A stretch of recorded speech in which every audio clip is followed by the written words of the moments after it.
सबको जय यीशु की प्रभु यीशु क्रिस्त में प्यारे भाइयों बहनों, नवजीवन का संदेश इस शीर्षक के अंतर्गत प्रतिदिन का ईश्वर का जीवंत वचनों को सुनने के लिए, उस पर मनन चिंतन करने के लिए और उन वचनों के अनुसार जीवन बिताने की कृपा मांगने के लिए मैं आप सभी लोगों का हार्दिक स्वागत करता हूं।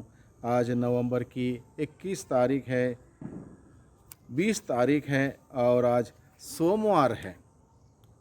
नवंबर की 20 तारीख है, सोमवार है और आज का मुख्य विषय है एक अंधा व्यक्ति जो सड़क के किनारे बैठकर भीख मांग रहा था।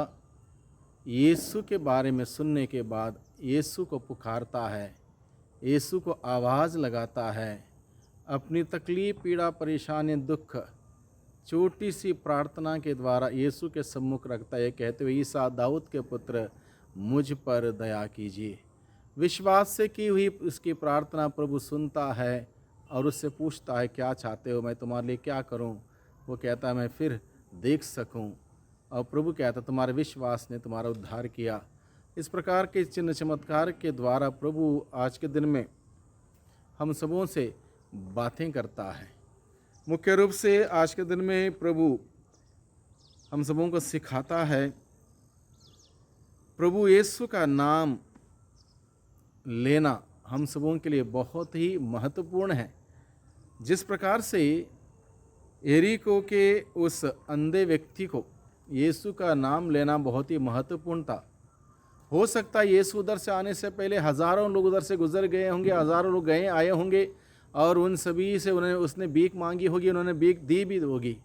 लेकिन जब उसको पता चलता है ईसा नाज़री इधर से जा रहे हैं, वो तुरंत आनंद के साथ, विश्वास के साथ, उत्साह के साथ, उम्मीद के साथ ईसा को आवाज़ लगाते हुए कहता, ईसा दाऊद के पुत्र मुझ पर दया कीजिए। क्योंकि उसका विश्वास कहता था, यदि मैं ईसा को पुकारूं और ईसा के पास मेरी प्रार्थना पहुंच जाए, निश्चित रूप से ईसा जो दिन दुखी, पीड़ित, लाचार, परेशान लोगों के लिए इस दुनिया में आए थे, निश्चित रूप से उसकी आवाज़ सुनेंगे। जो ईसा पापियों की खोज करते हुए, पापियों को बुलाने के लिए, पश्चाताप के लिए बुलाने के लिए आए थे, निश्चित रूप से उसकी प्रार्थना सुनेगी। इस उम्मीद से, विश्वास से वो ईसा को आवाज़ लगाता और कहता, ईसा दाऊद के पुत्र मुझ पर दया कीजिए। अब तक मैं लोगों से भीख मांग रहा था, मुझे भीख की ज़रूरत नहीं, अब पैसे की ज़रूरत नहीं है, रोटी की ज़रूरत नहीं। अब ईसा का नाम सुनते वो कहता, ईसा मुझ पर दया कीजिए। ईसा से दया की भीख मांगता है। हकीकत में भाइयों बहनों, हम सबों के लिए दया की भीख चाहिए, ईश्वर से दया की भीख चाहिए, क्योंकि हम सब के सब पापी हैं, गुनहगार हैं, अपराधी। इस बात को एहसास करते हैं, प्रभु से दया की भीख मांगे, प्रभु की दया हमें मिल जाएगी। निश्चित रूप से हम प्रभु की दया को प्राप्त करते अपने जीवन में आनंद पाएंगे, खुशियाँ पाएंगे, स्वस्थ लाभ पाएंगे, हर प्रकार के बंधनों से छुटकारा और आज़ादी पाएंगे। इसलिए प्रभु हमें आज के वचनों के द्वारा सिखाता है, ईसा का नाम लेना महत्वपूर्ण है। ईसा से दया की मांग करना बहुत ही ज़रूरी है, क्योंकि हम सब के सब पापी गुनहगार हैं। प्रभु की दया की हम सबों को आवश्यकता है। दूसरी बात, आज के दिन में प्रभु हम सबों को सिखाता है, भीख मांगने वाला मांगता है सबसे। भीख मांगने वाला नॉर्मली सबसे मांगता, लेकिन अब यीशु से जब मांगने की बारी आई, वह यीशु से भीख नहीं मांगता, यीशु से दया की भीख मांगता है। यानी कि ये इंसान जानता है कि यीशु कौन है, इसलिए उसने पुकारा, ईसा दाऊद के पुत्र मुझ पर दया कर। यानी कि स्पष्ट रूप से उसको मालूम था यीशु आखिर है कौन, इसलिए उसने पुकारते हुए कहा, ईसा दाऊद के पुत्र मुझ पर दया कर।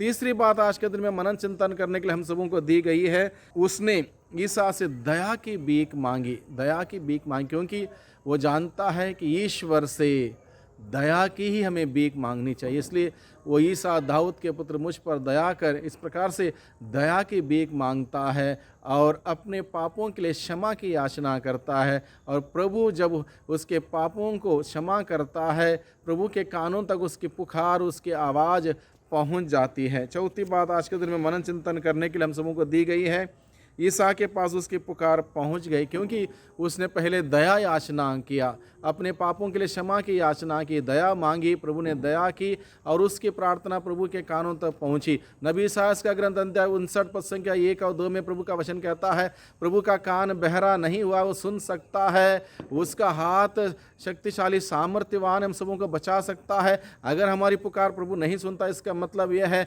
हमारे अधर्म और पाप के वजह से हम प्रभु से दूर चले जाते, इसलिए हमारी पुकार प्रभु के कानों तक नहीं पहुंचती। अब इस व्यक्ति ने प्रभु यीशु से दया की याचना की, प्रभु ने दया की और उसकी प्रार्थना प्रभु के कानों तक पहुंची। अब प्रभु रुक जाते हैं और बुलाते हैं, उसको पास लाने के लिए कहते हैं। जब पास वो लाया गया तब प्रभु पूछता है, क्या चाहते हो मैं तुम्हारे लिए क्या करूं, क्या चाहते हो मैं तुम्हारे लिए क्या करूं।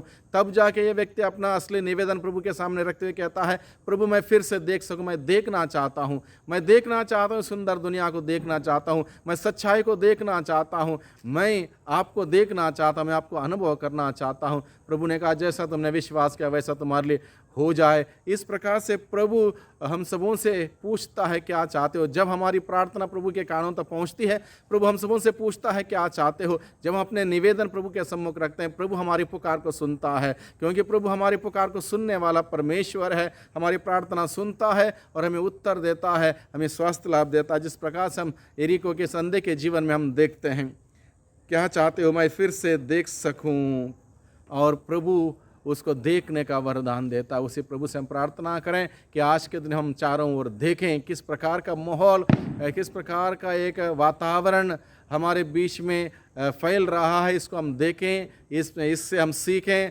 और जो बेहतरीन है, जो अच्छा है, उसको अपने जीवन में आजमाते हुए उसके अनुसार आगे बढ़ें। प्रभु की आशीष बरकत सदा हम सबों पर रहेगी, प्रभु की दया हम पर रहेगी। इसलिए प्रभु से हम निरंतर प्रार्थना करते रहें, ईसा दाऊद के पुत्र मुझ पर दया कर। प्रभु की दया से हम जीते हैं, प्रभु की दया से हम पलते हैं, प्रभु की दया से हम आगे बढ़ते हैं। वही प्रभु हम सबों पर अपनी दया निरंतर बरसाते रहें। आइए हम प्रार्थना करें। सर्वशक्तिमान पिता परमेश्वर, धन्यवाद देते आज के दिन के लिए। प्यारे प्रभु जी, आपने हम सबों को सिखाया है कि हम सभी पापियों को आपकी दया की अधिक आवश्यकता है। इसलिए प्रभु आप अपनी दया की आशीष हम सबों को बर दे, हम पर दया कर, हमारे पापों को क्षमा कर, जिससे कि प्रभु हमारी प्रार्थना आपके कानों तक पहुँचे और आपके महान दया से हम सबों के जीवन में आशीष और बरकत आए। दुआ करते हैं उद्धारकर्ता यीशु मसीह के नाम से, आमीन।